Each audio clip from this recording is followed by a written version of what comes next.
반응을 살피는 연애. 여러분들 제외하시는 분들 꼭 들으셔야 되는 게 반응을 더럽게 살펴요. 상대방이 어떻게 나오고 이렇게 나오고 저렇게 나오고 상대방 마음을 허락받으려고 하는 식으로 연애하는 방식, 이게 최악의 연애 방식이라는 걸 이 남자분이 스스로가 증명을 하시는 거예요. 많은 사람들이 생각하기에는 상대방의 반응을 살피고 상대방의 마음을 어루만져서 상대방에게 허락을 받아야 된다고 생각하시는 분들이 굉장히 많아요. 이런 식으로는 성공할 수가 없다. 이걸 갖다가 이 사연에서 정확히 보여주고 있습니다. 그래서 어떻게 하는지 배워보는 시간을 가져볼게요. 여러분들 제외를 하시든 짝사랑을 하시든 이거 꼭 보셔야 되는 내용인 것 같습니다. 지금 8년 동안 작업 중입니다.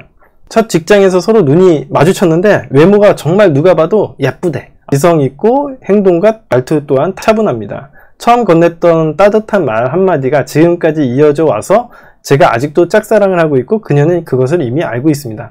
아, 이 여자는 잘못 걸린 거죠.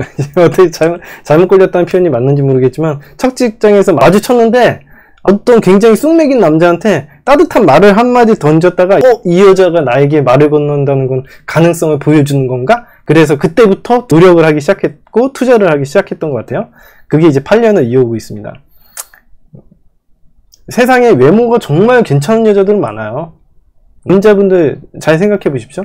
지금 당장 방 안에서 나가서 지하철을 타던 버스를 타던 길거리 돌아다니 보세요. 많아요. 엄청 많아요. 외모만 보고서는 연애를 할 필요가 없습니다. 외모 좋은 여자나 외모 좋은 남자들은 진짜 많아요.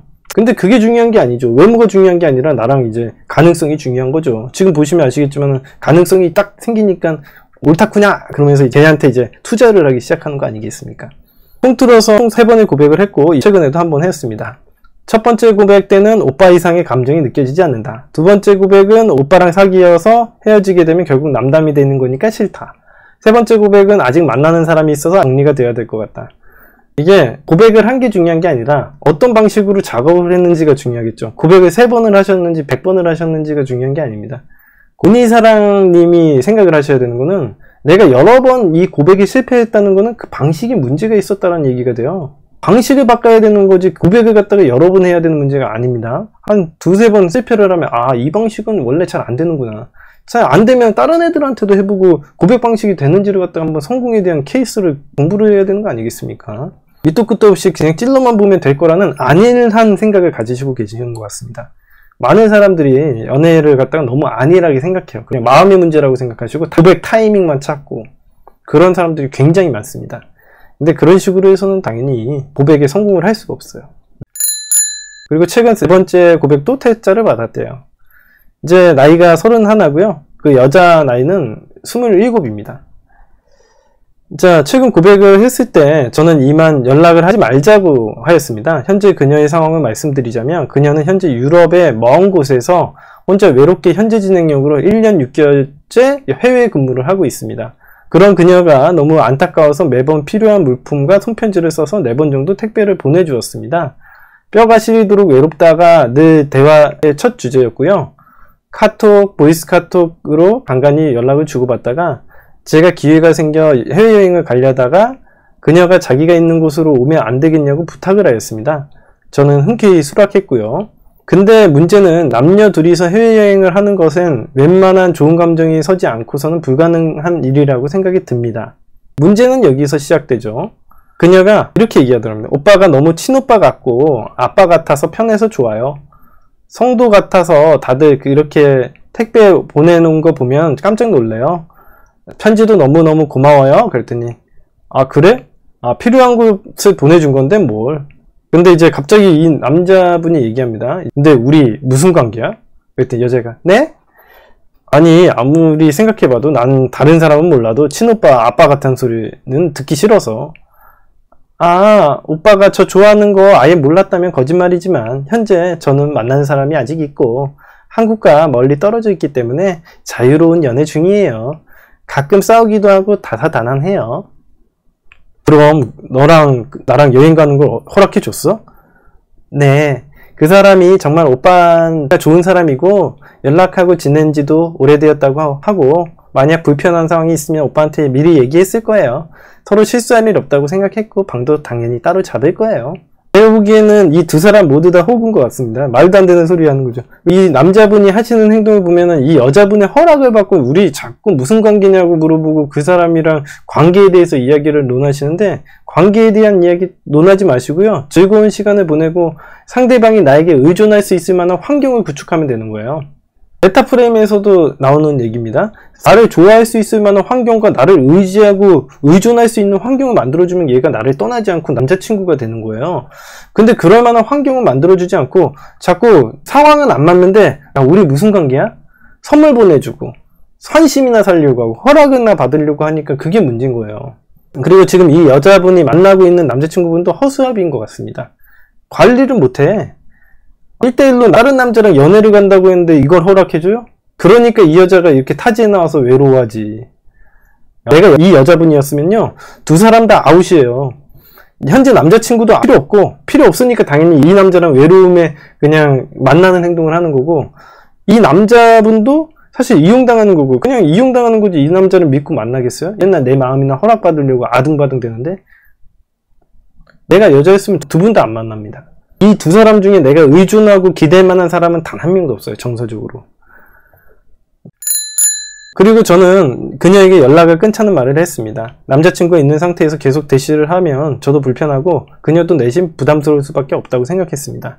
반대로 생각해보면 만약 내 여자에게 어떤 남자가 계속 임자가 있는데도 대시를 한다면 여간 심기가 불편하지 않을 수가 없습니다. 다음날 그녀에게 연락이 왔어요. 오빠, 마지막 인사라고 깊게 생각한 다음 연락드린다고 했는데 마지막 인사가 아니라 부탁이 될 것 같아요. 전 아직도 우리 관계가 이렇게 끝나는 게 너무 아쉽고 오빠한테 받기만 했었고 당연하다고 생각한 적 한 번도 없고 한국에 돌아가서 쉬는 동안 다 돌려드릴 생각이었어요. 뜨거운 감정들이 솟구치지만 다시 한번 생각해 주시면 안 되나요? 그래, 알아야겠어. 나도 순간 감정이 욱했나봐. 예정대로 보자. 다시 생각해줘서 너무 고마워요. 이 여자는 이용을 하는 거예요. 지금 외로워 미칠 것 같으니까 뭐라도 필요한 것 같아, 내가 보기엔. 근데 남자친구도 내가 보기엔 장거리인 것 같거든? 그러다 보니까 사실은 이용만 하는 상황이지, 이거 갖다가 제대로 된 연인이 될 거라는 예상은 안 됩니다. 이 여자분이 지금 해외에서 1년 6개월 동안 근무를 하고 있는데 이게 끝나야지 제대로 된 연애가 되실 것 같아요.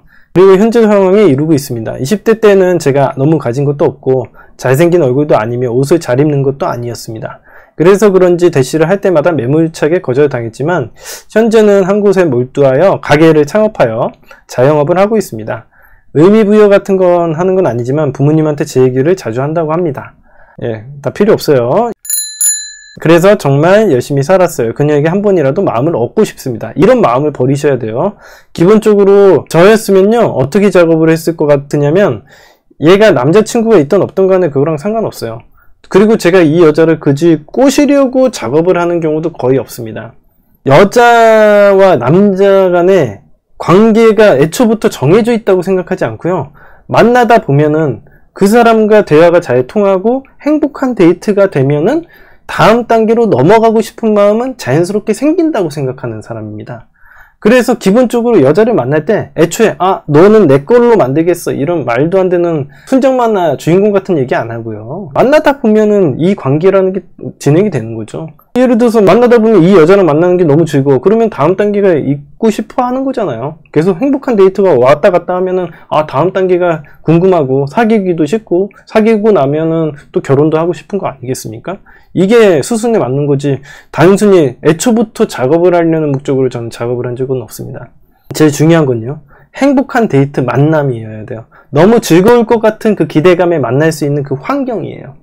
이번에 여행 갈 건데 여행 가면 너무 재밌겠다. 유럽 열차를 타가지고 칙칙폭폭 돌아다니면서 사진도 찍고 말이야, 맛있는 것도 사 먹고, 생각만 하면 또 좋은데, 그 여행에 여자가 같이 동행을 하는 것 뿐이지 여자의 외로움을 채워주기 위한 여행을 하면요, 그 여행은요 단순히 이용당하기만 하는 여행이 될 거예요.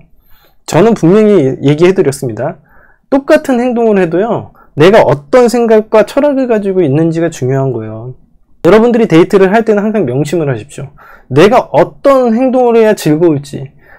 단순히 이 여행뿐만 아니라 내가 정말 행복해할 만한 일들, 내가 오늘은 야채를 먹고 싶어, 과일을 먹고 싶어, 샐러드에다가 우리 뭐 먹자, 과일을 먹자, 이렇게 얘기할 수도 있는 거죠. 내가 나에게 행복해질 만한 일들을 찾을 거예요. 그런 행동을 하고 있는데 같이 여자친구가 있는 거죠.